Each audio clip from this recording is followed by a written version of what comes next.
Bismillahirrahmanirrahim. Assalamualaikum warahmatullahi wabarakatuh. Kita bertemu lagi dalam pelajaran ekonomi. Kita akan melanjutkan materi tentang pajak, yaitu kita akan membahas tentang sistem perpajakan di Indonesia. Yang pertama kita akan bahas adalah sistem pemungutan pajak di Indonesia. Kita punya 3 sistem. Yang pertama itu ada Official Assessment System, yaitu sistem yang memberikan kewenangan pemerintah atau petugas pemungut pajak untuk menghitung dan menentukan jumlah pajak terutang yang harus dibayar oleh wajib pajak. Nah, contoh perhitungan pajak terutang itu yang menggunakan sistem official assessment adalah pajak bumi dan bangunan. Kemudian eh, sistem pemungutan yang kedua yaitu adalah self assessment system, yaitu sistem yang memberikan kepercayaan dan kewenangan pada wajib pajak untuk menghitung, menentukan besarnya pajak, melaporkan dan membayarnya sendiri. Nah, pada sistem ini petugas pajak melakukan pengawasan. Contohnya pajak penghasilan, kemudian pajak pertambahan nilai, pajak penjualan atas barang mewah. Nah, sistem yang ketiga adalah withholding system, yaitu sistem pemungutan pajak memberi wenang pada pihak ketiga untuk memotong atau memungut dan menentukan besarnya pajak yang terutang oleh wajib pajak. Nah, ini contohnya pemungutan pajak penghasilan karyawan PPh pasal 21. Nah, kalau ini yang di atas ini adalah dilakukan oleh perorangan, pajak penghasilannya dilaporkan. Nah, kemudian kalau ini biasanya sudah dihitungkan oleh perusahaan yang PPh pasal 21. Jadi kita kerja di perusahaan tersebut, kemudian nanti kita dihitungkan berapa pajak yang harus dibayar oleh wajib pajak selama 1 tahun. Nah, kemudian kita ada alur pajak. Nah, ada alur pajak di Indonesia. Yang pertama ini ada di sini, kita wajib pajak. Nah, wajib pajak yang memenuhi syarat subjektif dan objektif.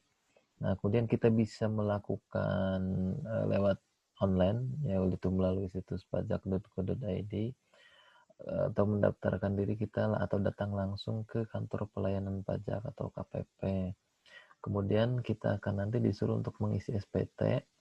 Nah, wajib pajak menghitung sendiri pajaknya. Kemudian jika ternyata masih ada pajak yang harus dibayar, nah, maka nanti kita akan bayar dengan mengisi formulir SSP. Kemudian setelah itu kita serahkan SPT ini. Nah, serahkan, bisa kemudian jika SPT itu benar lengkap, nanti kita serahkan via pos atau via kantor perpajakan, e-filing. Nah, e-filing ini kalau kita daftarnya online. Nah, kemudian kita SPT ini nanti kita bayar ke bank, nah, bisa kemudian masuk ke dalam kas negara dan jadilah APBN. Nah, APBN ini menjadi salah satu sumber penghasilan terbesar atau sumber penerimaan negara terbesar negara kita. Nah, untuk apa kita gunakan pajak kita? Nah, ini pajak ini, nah nanti kita gunakan untuk dana alokasi umum, kemudian fasilitas dan infrastruktur dan lain-lain. Nah, jadi nanti kita yang menikmati. Ini adalah balas jasa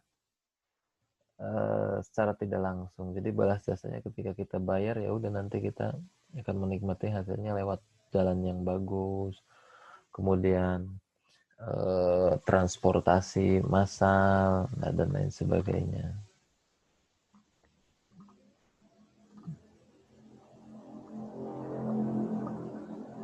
Nah, kemudian siapa sih objek pajaknya? Nah, objek pajaknya ialah adalah segala sesuatu yang menurut undang-undang dijadikan dasar pengenaan pajak. Nah, sistem perpajakan di Indonesia diatur yang pertama diantaranya adalah Undang-Undang Nomor 28 Tahun 2007, kemudian sampai yang ini Sampai Undang-Undang Nomor 13 tahun 85 juga ini ada tentang bea materai. Nah, kemudian cara pengenaan pajak. Nah, ini pajak penghasilan. Yang pertama adalah pajak penghasilan. Nah, pajak penghasilan itu adalah pajak yang dikenakan pada orang pribadi atau badan subjek pajak atas penghasilan yang diterima atau diperoleh dalam 1 tahun pajak. Nah, nanti kalau dihitung-hitung pajak kita kalau penghasilannya jadi dijumlahkan seluruh penghasilan kita selama 1 tahun. Nah, nanti berapa penghasilan kita yang tidak kena pajak, kemudian ada penghasilan kena pajak. Nanti baru penghasilan yang kena pajaknya inilah yang akan dipotong pajak dan dibayarkan ke pemerintah. Subjek pajak adalah orang pribadi atau badan yang diwajibkan membayar pajak berdasarkan kemampuan dan kondisinya. Nah, kemudian objek pajak yaitu atau penghasilan atau tambahan kemampuan ekonomis. Nah, kalau subjeknya itu orangnya, objeknya itu adalah penghasilannya, penghasilan orangnya. Nah, kemudian penghasilan bisa dari apa? Dari gaji, kemudian upah, bisa juga dari hadiah, laba usaha, bunga, royalti, tambahan kekayaan, dan lain sebagainya. Nah, kemudian ada juga penghasilan tidak kena pajak. Nah, penghasilan tidak kena pajak atau PTKP adalah pengurangan terhadap penghasilan bruto wajib pajak. Nah, besarnya PTKP ini ditentukan oleh pemerintah. Ini menurut undang-undang yang terbaru, mungkin kita masih menggunakan yang ini, Peraturan Menteri Keuangan Nomor 101 PMK 010/2016 tentang penyesuaian PTKP. Nah, yang pertama, untuk diri wajib pajak orang pribadi itu sebesar 54 juta atau penghasilan per bulannya itu 4.500.000. Kemudian tambahan untuk wajib pajak yang kawin sebesar 4.500.000 per tahun atau 375 per bulan. Nah, jadi ini untuk satu orang belum menikah. Kemudian jika sudah menikah, maka 54 juta ditambahkan dengan 4.500.000. Kemudian tambahan untuk seorang istri yang penghasilan digabung dengan penghasilan suami sebagaimana dimaksud dalam pasal 8 ayat 1 sebesar 54 juta per tahun atau 4.500.000 per bulan. Nah, jadi ini 54 juta itu kalau penghasilan suami dan istri itu digabung, jadi tidak dipisah-pisah. Kalau yang ini 1 dan 2 itu dipisah-pisah. Kemudian tambahan untuk setiap anggota keluarga sedarah dan keluarga semendak dalam garis keturunan lurus serta anak angkat yang menjadi tanggungan sepenuhnya itu paling banyak 3 orang dan masing-masing orangnya itu mendapatkan 4.500.000. Nah, jadi kalau misalkan punya anak satu itu ada penghasilan tambahan PTKP-nya itu 4.500.000. Jadi ini untuk misalkan suami 54 juta, kemudian istri 4.500.000. Nah, kemudian ditambah lagi kalau kita punya 3 orang anak 4.500.000 tambah 4.500.000 tambah 4.500.000. 4.500.000 itu untuk satu orang anak. Nah, kemudian nanti kita ada contohnya di bawah. Nah, tarif pajak penghasilan ini menurut Undang-Undang Nomor 36 tahun 2008 pasal 17. Tarif pajak yang ditetapkan atas penghasilan kena pajak dan besarnya pajak penghasilan dihitung berdasarkan PKP. Nah, ini menurut undang-undang.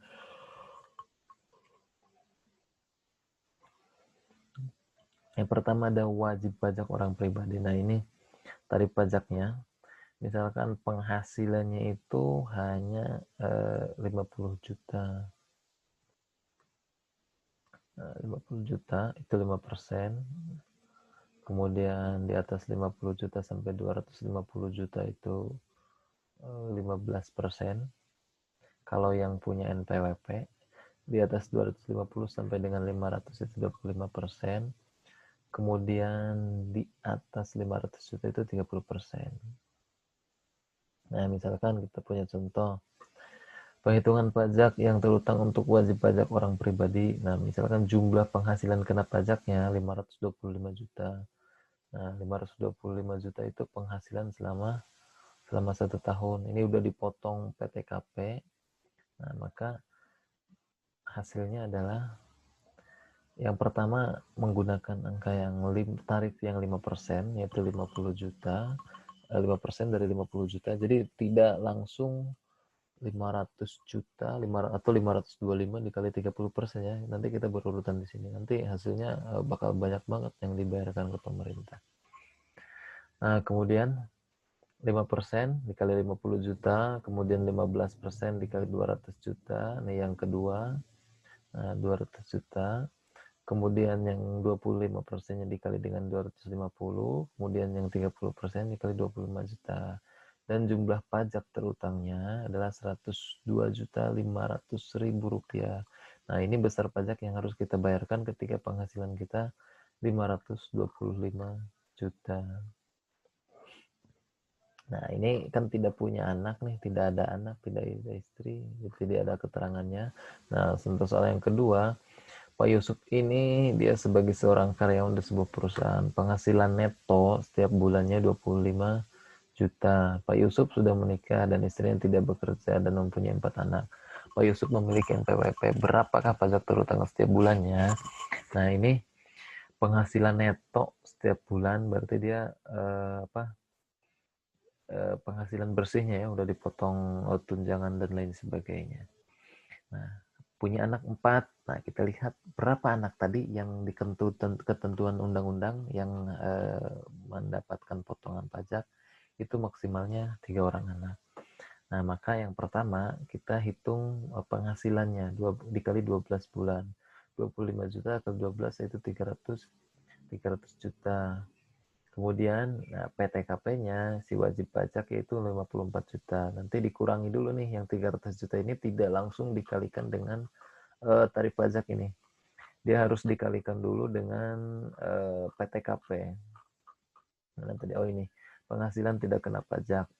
Nah, ini ketentuan undang-undang ya, ini yang 54 juta, kemudian istri 4.500.000 dan anak juga maksimal 3, satu orang per anak 4.500.000 itu juga sudah merupakan ketentuan undang-undang.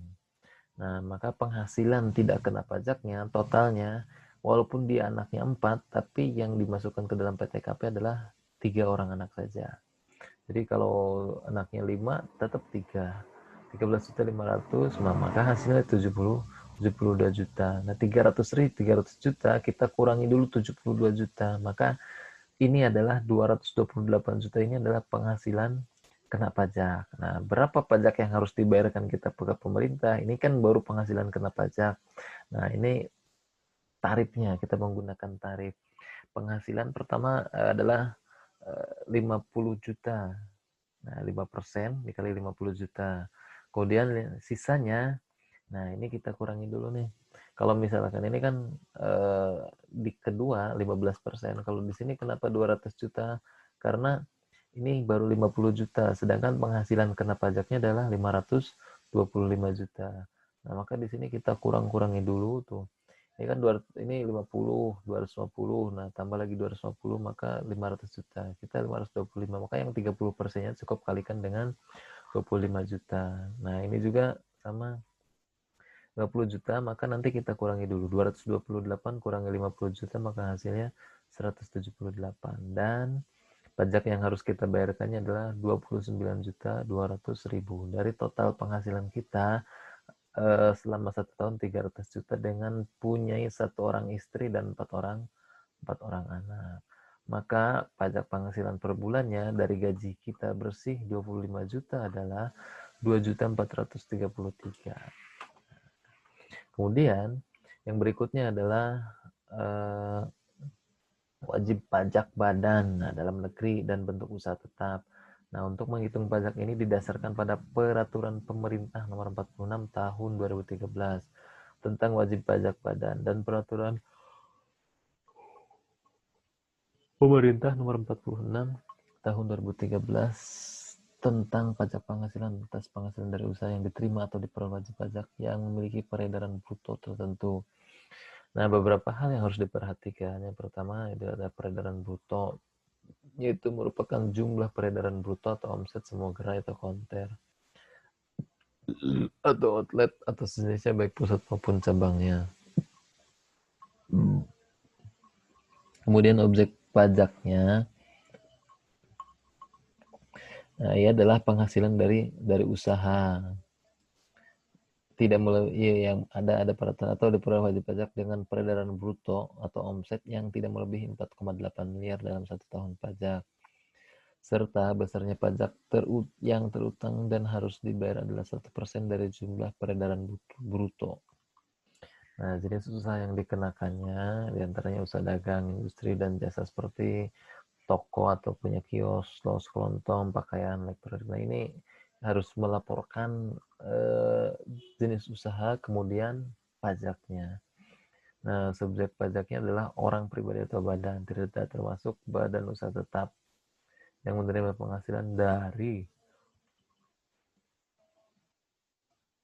usaha dengan peredaran bruto yang melebihi 4,8 miliar dalam 1 tahun. Nah, contohnya peredaran bruto PTX dalam tahun pajak 2018 sebesar 4,5 miliar dengan penghasilan kena pajak sebesar 500 juta. Nah, perhitungan pajak yang terutangnya itu seluruh penghasilan kena pajak yang diperoleh dari peredaran bruto tersebut dikenai tarif sebesar 50% dari tarif PPh badan yang berlaku karena jumlah peredaran bruto PTX tidak melebihi 4,8 miliar. Maka PPh yang terutangnya 50 kali 25% kali 500 juta, maka hanya 62,5 juta.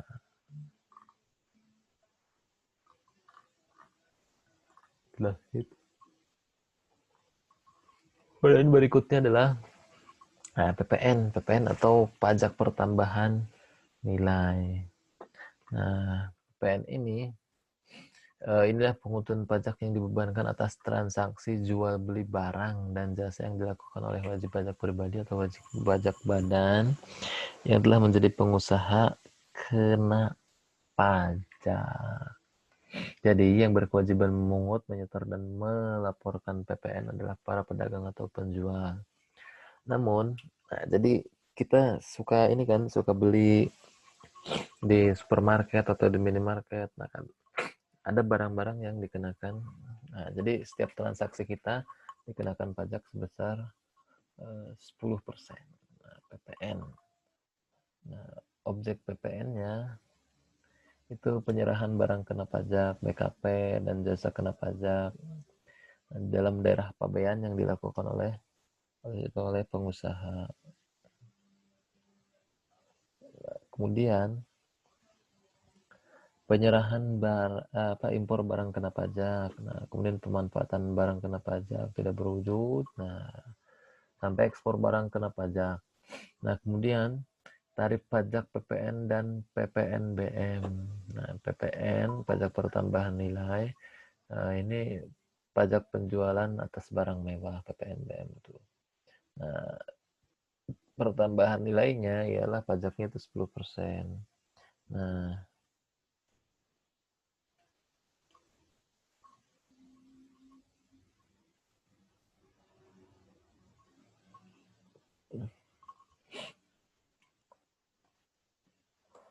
kita punya tarif pajak yang 0% PPN-nya itu ditetapkan yang pertama itu ada khusus untuk ekspor barang kena pajak berwujud, ekspor barang kena pajak tidak berwujud, ekspor jasa kena pajak. Kemudian yang ketiga, tarif pajak sebagaimana dimaksud pada ayat 1 dapat berubah menjadi paling rendah 5% dan paling tinggi sebesar 15% sebagaimana diatur oleh peraturan pemerintah.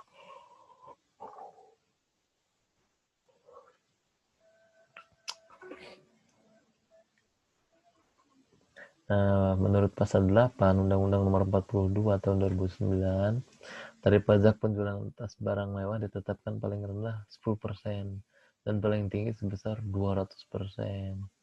Jika pengusaha melakukan ekspor barang kena pajak yang tergolong mewah, maka akan dikenai pajak dengan tarif sebesar 0%. Barang-barang tergolong mewah harus dikenai PPNBM, ya. Dan harus dikenai PPNBM, ya lah. Barang yang bukan barang kebutuhan pokok. Nah, barang ini hanya dikonsumsi oleh masyarakat tertentu. Nah, ini bisa juga dikonsumsi hanya untuk masyarakat dengan penghasilan tinggi. Nah, kemudian tarif PPN, ini rumus PPN, tarif PPN kali dasar pengenaan pajak PPP. Nah, contoh yang pertama, seorang PKP bernama Ibrahim menjual tunai barang kena pajak dengan harga jual 30 juta. Nah, kita tulis di sini nanti 30 juta. Kemudian pajak pertambahan nilai yang terutang adalah 10% dikali 30 juta, maka 3 juta. Nah, jadi PPN-nya adalah sebesar 3 juta. Nah, kemudian yang berikutnya adalah pajak bumi dan bangunan.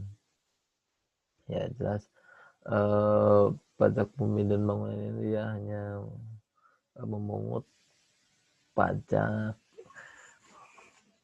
tanah dan bangunan yang kita tempati.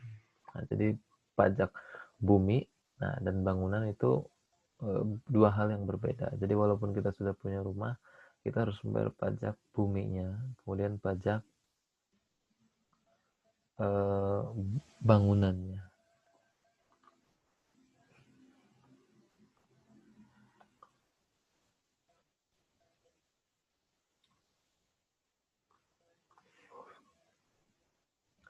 Nah, subjek pajak PBB mempunyai hak atas bumi, kemudian memperoleh manfaat atas bumi, memiliki bangunan, menguasai bangunan, memperoleh manfaat atas bangunan. Nah, jadi si subjeknya ini memang apa ya, susah diketahui. Nah, jadi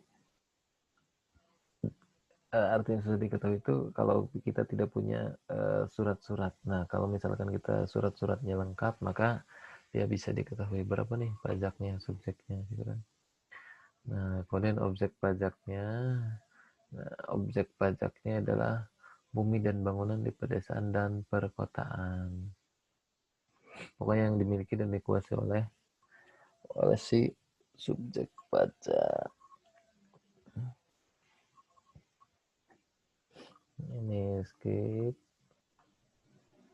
Nah, tarif pajak bumi dan bangunan itu berbeda-beda tiap daerah. Karena PBB ini sudah diserahkan ke daerah masing-masing, makanya tarifnya juga berbeda, tergantung dari daerahnya atau dari si objek pajak itu. Nah, misalkan kita punya contoh, Tuan Yunus memiliki objek pajak yang berkaitan dengan tanah dan bangunan. Tanah seluas 500 meter persegi dengan nilai jualnya 500.000 per meter. Rumah seluas 200 meter persegi dengan nilai jualnya 600.000 per meter. Hitunglah besarnya PBB yang terutang jika diketahui besarnya NJOP TKP 10 juta dan tarif yang dikenakan sebesar 0,1%. Nah, yang harus ada itu adalah nilai jual objek pajaknya. Kita hitung dulu berapa tanahnya, kemudian berapa bangunannya, maka hasilnya adalah seperti ini. Nah, nilai jual objek pajak tindak kedah pajak, kalau tadi di penghasilan itu adalah PTKP, nah kalau di PBB itu adalah NJOP TKP. Kemudian kalau yang kena pajaknya NJOP PKP. Nah, maka 370 juta kita kurangi dulu dengan 10 juta NJOP TKP-nya. Nah, tarif yang 0,1% ini biasanya nanti di soal-soal suka ada. PBB terutangnya itu diambil dari 0,1 kali 360 juta. 360 juta dari mana ya? Ini NJOP. Nah, maka pajak selama 1 tahun dengan harga tanah dan bangunan itu sebesar 370 juta, kita hanya cukup bayar 360.000. Nah, bea materai. Nah, satu lagi deh, terakhir. Nah, bea materai itu adalah menunggu pajak juga, objek pajak atas dokumen, dokumen terutang. Nah, dokumen-dokumen apa saja yang dikenakan bea materai, surat perjanjian dan surat-surat lainnya, kemudian akta-akta notaris, akta yang dibuat oleh pejabat membuat akta tanah, kemudian Surat yang memuat jumlah uang. Kemudian surat berharga kebanyakan digunakan. Oke. Itu saja pada pertemuan kali ini. Nanti untuk lebih jelasnya bisa ditanyakan lewat WA. Terima kasih. Assalamualaikum warahmatullahi wabarakatuh.